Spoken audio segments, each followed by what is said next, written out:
आम तौर पर यह कहा जाता है कि नेता किसी के नहीं होते, लेकिन यहाँ कुछ उल्टा है। कभी मंदिर, कभी गिरजा तो कभी गुरुद्वारे में देखने वाले हमारे नए नगर की शान मुज़फ़्फ़र हुसैन जी जहाँ दूसरे मज़हब के लोगों को इज़्ज़त देते हैं, उनके धर्म का आदर करते हैं, उसी तरह उन्होंने आज गैर मुस्लिम भाइयों को अल शम्स जामा मस्जिद में बुलाकर न सिर्फ इस्लाम के बारे में तफसील से बताया, बल्कि उनकी सारी गलत फहमियों को दूर किया। वज़ू से लेकर नमाज, रोज़ा, ज़कात और साथ ही दुआ तक इस्लाम में क्या होता है, इस बारे में पूरा विस्तार से नॉन मुस्लिम भाइयों को बताया। उनकी ये अदा ये साबित करती है कि मुज़फ़्फ़र हुसैन धर्म की राजनीति नहीं करते, बल्कि कर्म की तालीम में ज़्यादा यकीन रखते हैं। तो आइए दोस्तों, एक नज़र डालते हैं मीरा रोड की अल शम्स जामा मस्जिद में हुए मुज़फ़्फ़र हुसैन साहब के इस मधुर मिलन प्रोग्राम पर, जहां उन्होंने किस तरह से गैर मुस्लिम भाइयों को दावत देकर इस्लाम धर्म के बारे में तफसील से बताया। रमज़ान का मुबारक महीना है और इसीलिए मीरा भाईंदर शहर के जो हमारे हिंदू भाई लोग हैं, जो मुझे अक्सर मंदिरों में मुख्तलिफ प्रोग्राम्स में बुलाते हैं, दावत देते हैं, तो आज हमने भी उनको जामे मस्जिद अल शम्स में रमज़ान के इस मुबारक महीने में उनको दावत दी और उनको मस्जिद बताई। और रमज़ान महीने के तौर तरीके, इबादत, कुरान, नमाज, वज़ू, ये जिसकी सारी साइंटिफिक रीज़न्स हैं, दिन में 5 बार वज़ू करना। आज जो ICMR ने कोविड के टाइम में लोगों को बताया कि आप हाथ धोइए, आँख धोइए, नाक धोइए, गला साफ़ कीजिए, पैर धोइए, सर साफ़ रखिए, तो ये वज़ू वही सारी चीज़ें सेम साइंटिफिक रीज़न से होती है। जो जाली वाली टोपी लेकर के अक्सर टीका टिप्पणी की जाती है कई लोगों की तरफ से और एक सामाजिक भावना भड़काने का काम किया जाता है, तो वो मैंने रीज़न बताया कि मुख्तलिफ राज्यों के अंदर टोपी, फेटा ये पहनने का चलन ये हिंदुस्तान का एक कल्चर है और इंसान को उसके जिस्म में सब में ज़्यादा अजीज़ कोई चीज़ है, दिन में 10 बार अगर वो चीज़ को संवारता है तो वो है अपना बाल। तो अल्लाह के घर में जाना, खुदा के घर में जाना, तो उसे ढाक करके जाना। हम खुदा को क्या दे सकते हैं? इज्जत के अलावा दूसरा अपनी तरफ से हम कुछ नहीं दे सकते। तो खुदा के सामने जब हम जाते हैं तो सर ढाकते हैं। हमारे हिंदू संस्कृति में भी और मुस्लिम संस्कृति में भी, पूरे हिंदुस्तान में जब शादी, ब्याह, त्यौहार, कोई फंक्शन होता है तो कोई मेहमान आता है तो उसको साफ़ा पहनाया जाता है, उसको फेटा पहनाया जाता है। क्यों पहनाते हैं? इज्जत, रिस्पेक्ट देते हैं हम। तो जब आप खुदा के घर जाते हैं तो रिस्पेक्ट देना होता है। हिंदू तीर्थ स्थानों पे जाते हैं तो अपने बाल मुंडवाते हैं। हम मक्का मदीना जाते हैं, हज करके आते हैं तो बाल मुंडवाते हैं। क्यों? क्योंकि इंसान के जिस्म की सब में अजीज चीज़ कोई है तो वो बाल है। तो हम खुदा को तो कुछ नहीं दे सकते, तो बस सिर्फ अपना मोहब्बत का इजहार हम इस तरह से करते हैं। ये बातें उनको बताई। कुरान शरीफ एनसाइक्लोपीडिया ह्यूमन लाइफ है, जिस तरह से बाइबल है, जिस तरह से सारे हिंदू धर्म ग्रंथ है, वेदास है, गीता है, रामायण है, ये ज़िंदगी किस तरह से जीना है। विष्णु के 10 अवतार लेकर के मर्यादा पुरुषोत्तम राम आए, कृष्ण आए, इन्होंने क्या किया? दुनिया को एक मैसेज दिया कि ज़िंदगी कैसे जीनी है। कुरान शरीफ क्या है? एनसाइक्लोपीडिया ह्यूमन लाइफ है। तो सेम सारी चीज़ें हैं, मगर क्योंकि कुरान शरीफ अरबिक में है तो हिंदुस्तान का मुसलमान उसके तर्जुमा नहीं समझता, डेफिनेशन नहीं समझता। उसी तरह से हिंदू सारे ग्रंथ हमारे वेदास, रामायण, गीता वो संस्कृत में, तो हिंदू उसके पूरे मायने नहीं समझता। तो दोनों समाज उसे पोपट की तरह रट्टा मारते हैं और ऐसा उनको लगता है कि अगर इस्लामिक कोई अजान हो रही है तो वो गलत हो रहा है, मुसलमान को लगता है मंदिर के घंटे बज रहे हैं, श्लोक पढ़े जा रहे हैं, वो गलत हो रहा है। जबकि ये सारा मेडिटेशन है। दुनिया कब से बनी है इंसान को पता नहीं। हम 25-50 साल की ज़िंदगी में आते हैं और अपने आप को मज़हब के ठेकेदार के रूप में बताते हैं और ये मज़हब गलत है, वो मज़हब गलत है, इसके ऊपर हम फसादात करते हैं।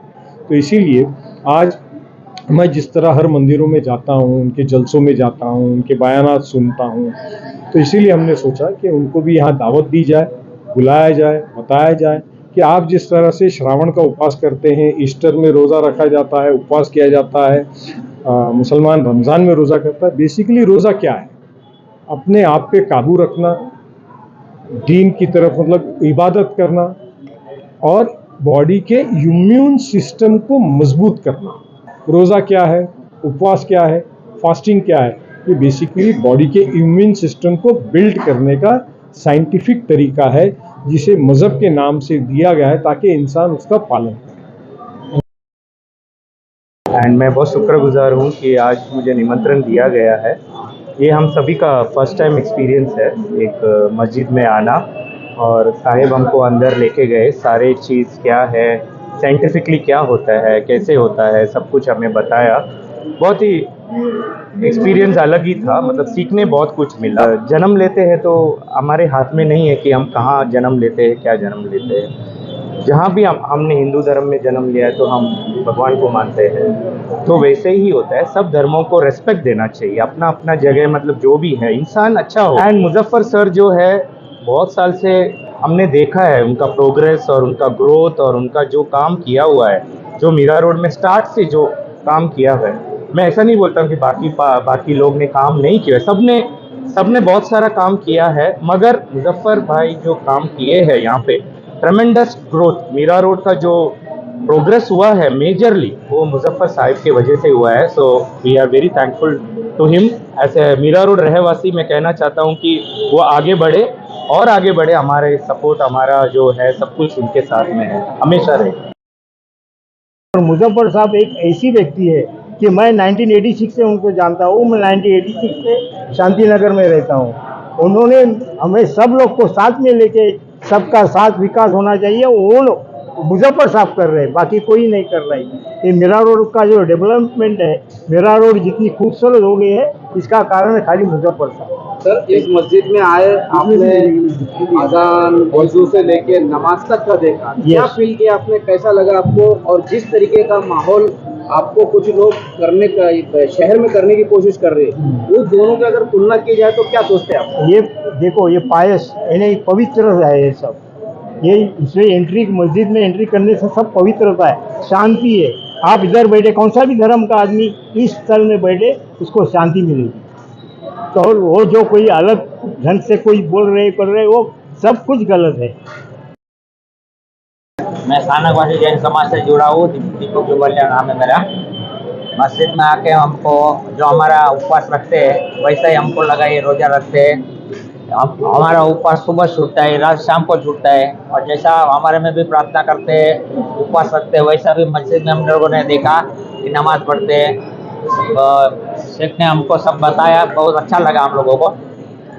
और साहब का जो एक विज़न है कि सर्वधर्म समभाव मीरा भाईंदर के लिए, उसकी हम तारीफ करते हैं। और हम हर बार कभी भी हमारा फंक्शन रहता है तो साहब को बुलाते हैं, और हमको भी अच्छा लगता है, उसका मार्गदर्शन हमको भी अच्छा मिलता है। मेरा नाम भरत भाई मावानी है। मैं जैन स्थानकवासी गुजराती संघ शांतिनगर मीरा रोड से सेक्रेटरी के रूप में वहाँ काम कर रहा हूँ। और really I am very much thankful and grateful to Shri Muzaffar Hussain Sahab. पहली बार मुझे इस तरह मस्जिद में इनवाइट करके बहुत ही अच्छा मौका दिया है अपने इस्लाम धर्म को समझाने के लिए। रियली पहले हम लोग तो, बुरा मत मानिए, बहुत से ऐसी गलत प्रथाएं हमारे मन में रहती थी, पर अब मैं जब यहाँ पे आया हूँ तो मुझे लग रहा है अल्लाह और ईश्वर एक ही है। फक्त हम लोग के रास्ते कुछ अलग अलग हम लोग को दिखाई देते हैं, पर मंजिल तो एक ही रहती है। पर मुजफ्फर हुसैन साहब का ध्येय यही रहा है मीरा रोड में कि सर्वधर्म सम्मेलन। लास्ट 35 साल 40 साल में मीरा रोड में कुछ भी ऐसा गलत काम नहीं हुआ है जिससे किसी समाज को आहट या तकलीफ होए। कुछ ऐसे असाजमिक तत्व बाहर से कुछ ऐसे आते हैं और मीरा रोड का नाम खराब करने के लिए कोशिश करते हैं, पर मुजफ्फर हुसैन साहब और हमारे बहुत जैन या दूसरे धर्म के अनुयायी है, सब चाहते हैं कि यहाँ प्रेम भाव शांति बनी रहे। और मैं फिर वापस मुजफ्फर हुसैन से यही दरख्वास्त करता हूँ कि इसी तरह अपने प्रेम भावना और शांति का व्यवहार हम सब में जगाए रखने के लिए जो प्रयास करते हैं वो करते रहे, और हम लोग भी उसका साथ देते रहेंगे। खूब खूब धन्यवाद मुजफ्फर हुसैन साहब को, वापस धन्यवाद। मेरा नाम हरेश शाह है। मैं शांतिनगर जैन संघ का ट्रस्टी हूँ, सेक्टर 3 मीरा रोड। यहाँ आके हमको जो देखा कि जैसा मस्जिद में फर्स्ट टाइम ही आया हूँ, लेकिन देखा तो मंदिर और मस्जिद में मेरे को तो कुछ ज़्यादा डिफरेंस लगा नहीं है। लेकिन माहौल तो माहौल- बनाया जा रहा है कि बहुत बड़ा फर्क है और बहुत कुछ मस्जिद और मदरसे से होता है। ना, हमने तो वैसे भी मुजफ्फर सेठ से मेरा 35 साल का रिलेशन है। मैंने तो मीरठ में जब भी मुजफ्फर सेठ से बात हुआ है शांति रखने की बात हुई है, दूसरा कुछ मैंने तो ऐसा माहौल देखा भी नहीं है।